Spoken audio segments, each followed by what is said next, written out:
ఓం శ్రీ గురుభ్యోం నమ. దశరథ మహారాజు తండ్రి పేరు అజమహారాజు. అజమహారాజు తండ్రి పేరు నాభాదుడు. దశరథ మహారాజు దగ్గర 8 మంది మంత్రులు పనిచేస్తుండేవాళ్ళు. పేర్లు చెప్పడం చాలా జాగ్రత్తగా వినండి.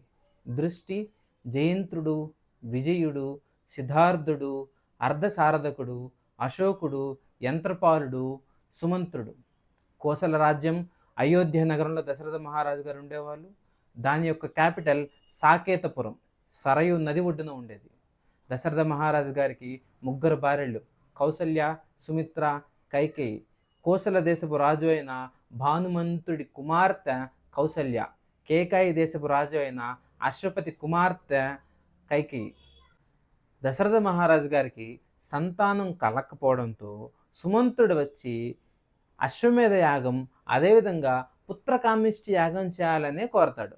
అయితే దశరథ మహారాజు గారు యాగం మొదలుపెట్టి యాగం చేస్తుండగా యాగంలో నుంచి ఒక యాగ పురుషుడు వచ్చి ఒక పాయసాన్ని దశరథ మహారాజు గారి చేతిలో పెడతారు.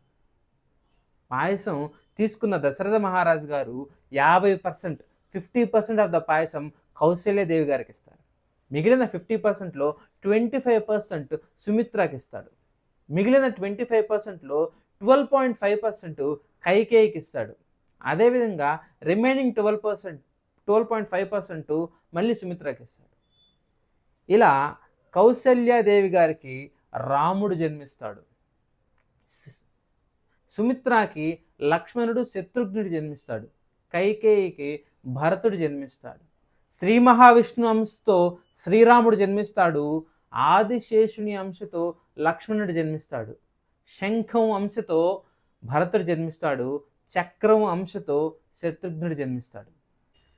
ఇలాంటి కంటెంట్ మీ దాకా తీసుకొచ్చే బాధ్యత నాది. లైక్, షేర్, సబ్స్క్రైబ్ చేయడం బాధ్యత మీది. రామాయ రామభద్రాయ రామచంద్రాయ వేదసే రఘునాథాయ నాదాయ సీతాయ పతయే నమః.